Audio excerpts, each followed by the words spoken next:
Hello guys, कैसे हैं। उम्मीद करता हूँ कि आप सभी स्वस्थ होंगे, तंदुरुस्त होंगे। मैं भी स्वस्थ हूँ। भगवान की कृपा से आप सभी का हर एक मनोकामना पूर्ण हो। तो मेरे भाई, हमने क्या क्या ये जो चल रहा है आपका क्वेश्चन बैंक साइंस में, वो 2015 तक का, यानी 2011 से लेकर के मेरे भाई 2015 तक के प्रश्न को जो भी ऑब्जेक्टिव था उसको को जो हम कंप्लीट करके बतला दिया था ना। तो आज होगा मेरे भाई 2016 फर्स्ट सीटिंग। ठीक है, तो क्लास स्टार्ट करते हैं एक मोटिवेशनल कोट्स के साथ। कहते हैं, बादल चाहे लाख बरस ले, चट्टानों में हरियाली नहीं उगा सकता है। कि बादल चाहे लाख बरस ले, चट्टानों में हरियाली नहीं उगा सकता है, पर तू चाह लेना अपना नसीब क्या पूरे इतिहास बदल सकते हैं। जी हाँ मेरे भाई, आप यदि चाह लीजिए ना, अपना नसीब छोड़िए, नसीब की बात तो छोड़िए, इतिहास भी बदल सकते हैं। ध्यान में रखना, बस आपको चाहना, एक चाह रखना कि हमें ये चीज़ करना है ना। तो देखिए, पहला प्रश्न क्या कहता है, समझने का प्रयास कीजिए, फटाफट उत्तर दीजिए। ठीक है, कहता विद्युत फ्यूज विद्युत धारा के किस सिद्धांत पर कार्य करता है। 2011 में भी हमने बताया, ऊष्मीय, चुंबकीय, रासायनिक या इनमें से कोई नहीं। तो इसका राइट आंसर क्या होगा, ऊष्मीय। तो विद्युत फ्यूज विद्युत धारा के किस प्रभाव पर कार्य करता है, ऊष्मीय। मेरे साथ साथ बोलिए मेरे भाई, आपको जो है कि लर्न हो जाएगा।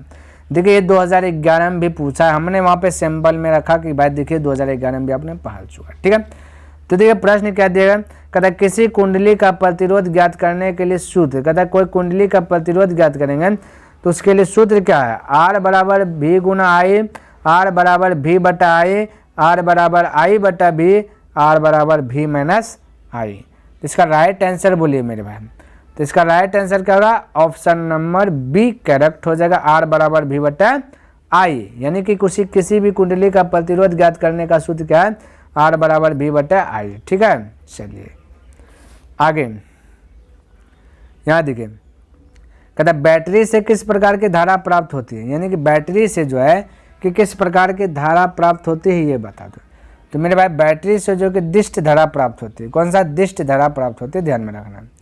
चलिए अगला प्रश्न की बात करें तो यहाँ देखिए, ये देखिए आपका 2011 में पूछा। कहता दाढ़ी बनाने में कौन सा दर्पण का प्रयोग किया जाता है। जी मेरे भाई, अवतल, उत्तल, समतल या इनमें से कोई नहीं। तो इसका राइट आंसर क्या होगा, अवतल। तो दाढ़ी बनाने के लिए किस दर्पण का उपयोग किया जाता है, अवतल, है ना। चलिए आगे देखिए, कहता कि विभवांतर का आशय मात्रक क्या है। तो मेरे भाई बताइए, विभवांतर का आशय मात्रक क्या है। Option A volt, ampere, coulomb या फिर वाट। तो इसका राइट आंसर क्या होगा, वोल्ट मीटर। तो विभवांतर का आशय मतलब वोल्ट मीटर। क्लियर। नेक्स्ट, कहता प्रकाश के अपवर्तन के कितने नियम है। यानी प्रकाश के अपवर्तन के वो जो कि नियम बता, 1 2 3 4। तो राइट आंसर बताए प्रकाश के अपवर्तन के नियम तो 2, यानी कि ऑप्शन नंबर बी करेक्ट हो जाएगा। ठीक है, चलिए अगला प्रश्न देखिए। कहता 1 वोल्ट कहलाता है, 1 वोल्ट क्या कहलाता है ये बता दो। ठीक है, कहता है 1 जूल प्रति सेकेंड, फिर 1 जूल प्रति कूलम, 1 जूल प्रति एम्पियर, इनमें से कोई नहीं। तो इसका राइट आंसर का 1 वोल्ट जो कहलाएगा मेरे भाई, 1 जूल प्रति कूलम। क्या कहलाएगा, 1 जूल प्रति कूलम। ठीक है, चलिए अगला प्रश्न देखें। कहता है श्वसन किस प्रकार की रासायनिक अभिक्रिया है।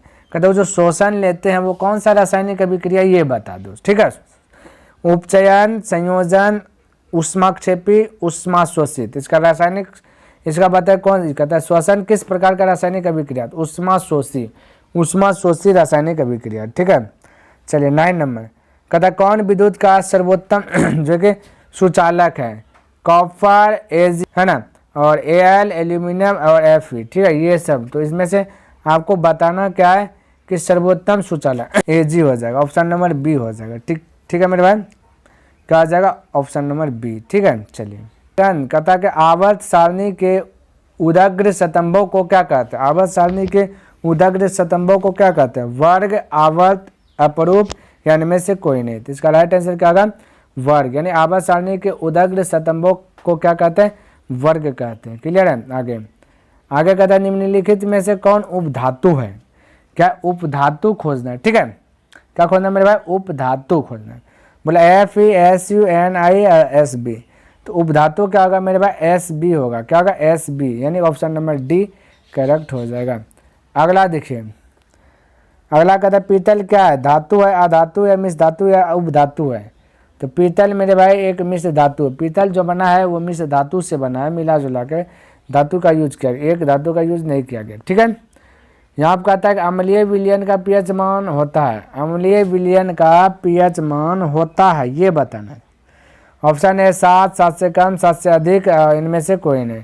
तो इसका मेरे भाई हो जाएगा 7 से कम। क्या जाएगा 7 से कम, क्या जाएगा मेरे भाई 7 से कम हो जाएगा, ठीक है। आगे बढ़ो, चलिए 14 नंबर प्रश्न देखिए। कहता सरलतम हाइड्रोकार्बन क्या है, सरलतम हाइड्रोकार्बन बताना है कि क्या है, ठीक है। देखो मीथेन, इथेन और प्रोपेन और ब्यूटेन। तो सबसे इजी वाला हाइड्रोकार्बन है मीथेन। क्या है मीथेन, क्या है मेरे भाई मीथेन है, मीथेन, ठीक है, ध्यान में रखना। नेक्स्ट कहता कूटपाद लिखित, कूटपाद किसमें पाया जाता है, ठीक है। कूटपाद बोला किसमें पाया जाता है, ठीक है। तो बोलिए ऑप्शन बोलिए, पैरामीशियम, यूग्लिना, अमीबा, इनमें से कोई नहीं।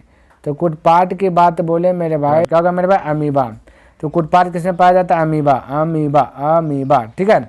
चलिए नेक्स्ट, नेक्स्ट प्रश्न देता है मेरे भाई पुष्पी पौधों में लैंगिक जनन होता है, पुष्पी पौधों में लैंगिक जनन होता है।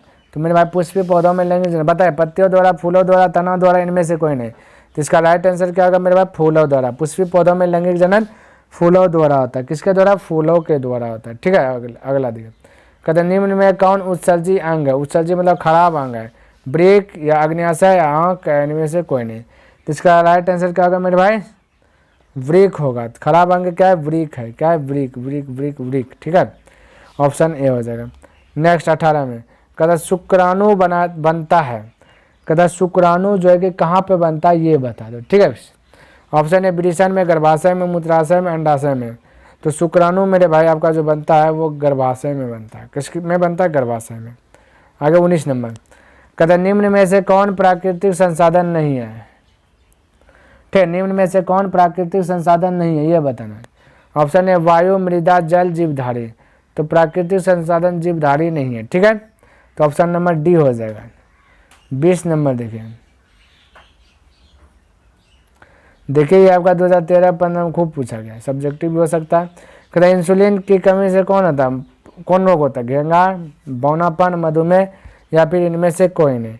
तो फटाक से इसका आंसर बताए मेरे भाई क्या होना चाहिए, फटाफट बोलिए, है ना। तो मधुमेह होगा, यानी कि ऑप्शन नंबर सी होगा। क्या होगा, ऑप्शन नंबर सी करेक्ट हो जाएगा, ठीक है।